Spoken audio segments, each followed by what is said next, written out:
COVID first came in, we thought that because it was only 3 weeks at a time, wasn't it? So the first lockdown was 3 weeks, though that's what everyone thought. And then it was extended by 3 weeks, and then it was extended by 3 weeks, and so on and so on. So in the beginning, I wasn't too stressed because I thought that by the summer, when we were supposed to be having our procedures, that actually everything would be okay. But then once my April appointment was cancelled, then I started to think, is this even going to happen for us? You know, and then in my situation, there is a certain time limit, unfortunately. So for me, I started then panicking and worrying, and you know, then as we knew that lockdown was coming, England was coming out of lockdown, my next concern was, what am I going to do about work? Because if work want me to go back, but then France call, we speak to the doctors and they say, listen, you've got to come the minute lockdown's over and the borders are open, you've got to come, we've got to start this treatment. So for me, I had no idea what was going to happen or what I was going to say to my bosses. Would they even understand? Yeah, but some people might not know. Natalie's a nanny as well, guys. Oh, so sorry. When she's saying about work, some of them don't know that you're a nanny. But yeah, go ahead. So yes, I am the founder of Nanny Buddy, but I also work as a full-time nanny. So I was initially put on furlough back in March because my partner is high risk. And my boss is so incredible and so understanding. And the minute it all happened, she said, Nat, you go home, we'll figure this out. And then 5 days later, we were put on lockdown anyway. So I was then furloughed right up until September. So, I'm you know, jealous, I really was one of the lucky ones. And I know that. I really am so grateful for my bosses. And so yeah, I am very, very lucky, and I definitely know that. But going back to April and not knowing and COVID, it was a really, really hard time. And one of the things with IVF that they tell you is not stress, do not stress, it's not good for the body, etc., which is so difficult, you know, because I think our natural response in a situation like that, in a global pandemic, or we've never been through one before, is to stress, is to worry, because it's the unknown, isn't it? No one had ever been through, none of us had ever experienced something like this before. And a lot of women's fertility treatments were cancelled. Our appointments were cancelled, but at that time, looking back on April, May, our appointments in the summer still hadn't been cancelled, and we didn't know if they'd been pushed back or what at that moment. So coming more then towards June, July, I then had a phone call that the minute my bosses, minute lockdown was over, they were actually going to go away. So it then gave me the summer to be able to call the hospital. The borders were finally open, and we were like, right, we're on our way. We're coming over. So we What month was that? We arrived in France on the 1st of July, and we started our treatment 5 days later. Wow. So so that was really we were very, very lucky that over in France they really just pulled together, and we were able to have our first treatment in July, and then we did our second treatment in August.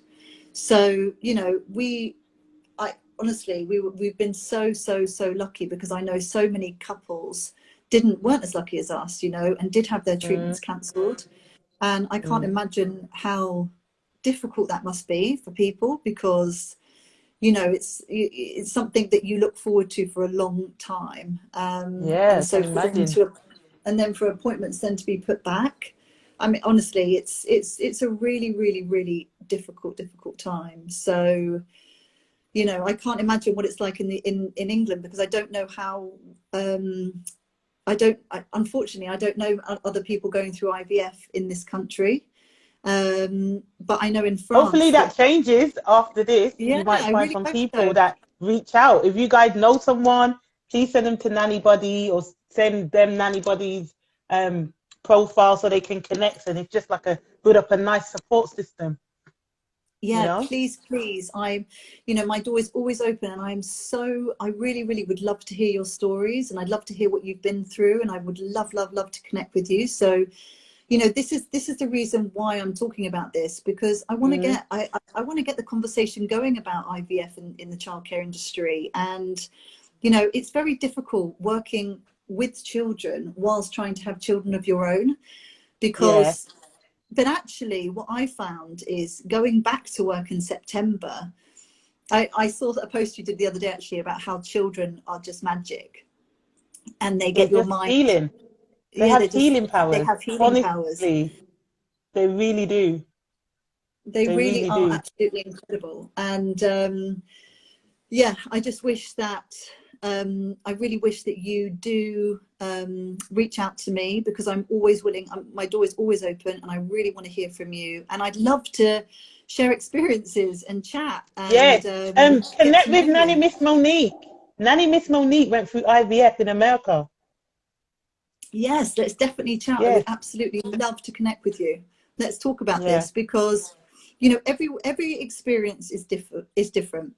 And this is something else I learned, because when you're Googling away and you hear about Sarah in Yorkshire's experience that she had, and she had a lot of pain with the needles, and she had a lot of side effects, and this drug was really bad, and this drug was really bad, and this drug was really bad. You then start working up as if you're that person and you're having that experience. I mean, I don't know, maybe others don't, but that's how I initially felt. Mm. But my advice to someone about to go through it is, of course, research. But when the doctor tells you it's not going to be that bad, really listen to them. Don't, as much as you want to Google, and I'm sure you probably still will, not every injection is painful, and you don't always get side effects. I started my medication tonight, actually, my second round.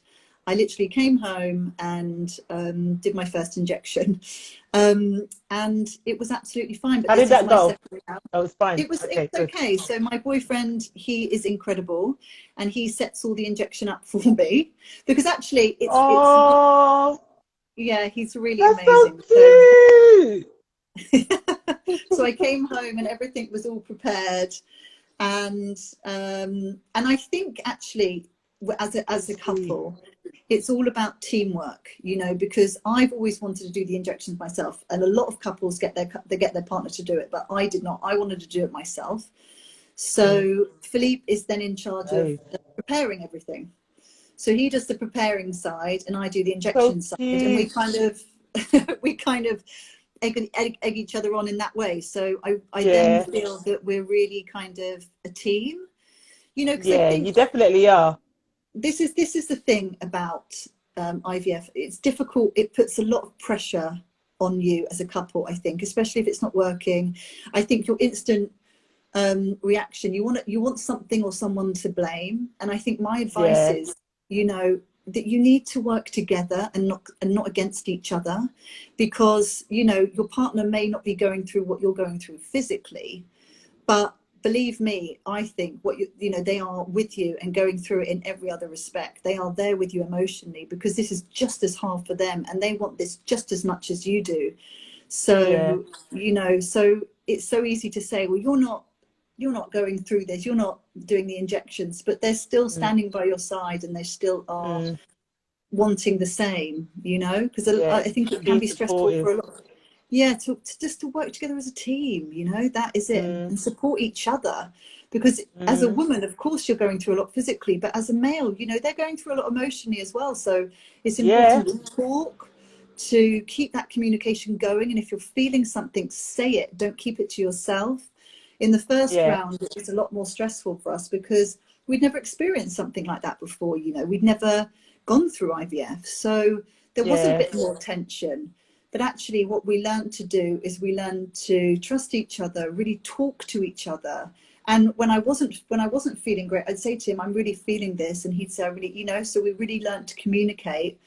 And Yeah. I actually felt that it brought us closer together. I just about to ask you that. That was my next question. I just about to ask you if you thought it brought you closer together. A few people have been commenting, so I wanted to quickly go to the comments quickly just to see if you guys have any questions. Could you put them in the question box for Natalie, please, and then we can get to them. If you have any questions, please, guys, put them in the question where you see the question mark.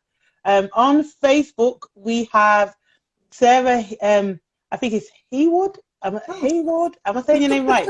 I know. That's a Northern nanny. Hi. She said, so brave for sharing your story and highlighting such a sensitive issue for so many. Awesome work, ladies. Oh, thank you. Thank you. That's so kind. She's so brave. I don't know how she does it, because when you remember when you first said to me, Sharda, I really want to, and I said, are you sure? If you remember, I said, are you sure? And she's like, yeah, no, I feel, and I was like, that is very brave, because me, I would have been petrified. So the fact that you as well, you're the one that initiated the conversation. Like, I'm just so proud of you. We got Dr. Henna in the house. She said, really relevant, interesting topic, ladies. Thank you. Is she the doctor? Dr. Henna, what are you? Obviously, you're not. I don't think she's the IVF doctor, but what sector of the NHS are you in, or are you private? And the holistic nanny Lucinda said, so brave. Yes, she is. I'm so proud of you. Like, and I'm excited. I can't wait. She said, I've had fertility issues and I can't even bring myself to talk about it. Much love. Wow, look at that. You are so sweet, and I love your Instagram page. Oh, so simply. Hi. See, you got so many lovely comments. She said, yeah, so I'm going to get the tissues in case I get emotional.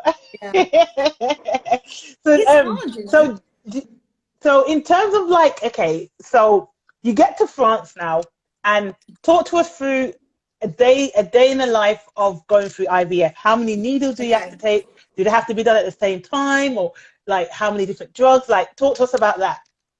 Okay, so the first round is, well, I don't know if this is like this for everyone, so I'm going to talk about my experience. Yeah. The first round is kind of like a test round, because the doctors, they don't know your body, they don't know how your body is going to react to certain drugs, they don't know how I don't know what I can say, but like your ovaries and things like that, they don't know how they're going to react.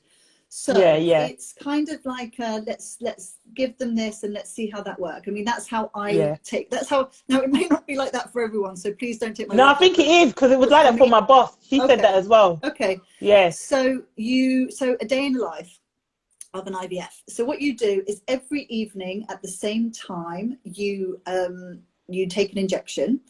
You normally have to inject it into your stomach. Now, it sounds awful, okay? And honestly, can I just be honest? When I first found out about this, I honestly had the worst panic attack. I can't even tell you. I was absolutely petrified.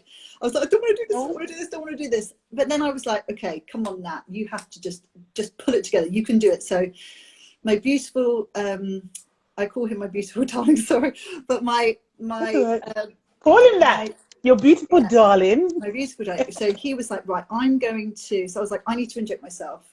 And he was like, right, I will get everything ready and I'm going to prepare everything. So this is how we did it. So he prepared, so you have like little bottles that you have to mix with a larger needle. When I first saw the larger needle, I was like, I am not putting that anywhere near my stomach. So don't even. How big is it? Like, show us with your hand. I'm probably shaking. No. So the one you have to that you have to inject into the other bottle is large, because you need a long kind of spout to get to the liquid. I know I'm sounding so technical. Sorry, guys. No, it's fine. It's good. This is what we need. So that's then mixed together. This was the drugs I was taking anyway. I can't remember what it was called. So the first one was called Menopur. So I then researched Menopur. I don't know if I'm even saying it right, so I'm sorry, but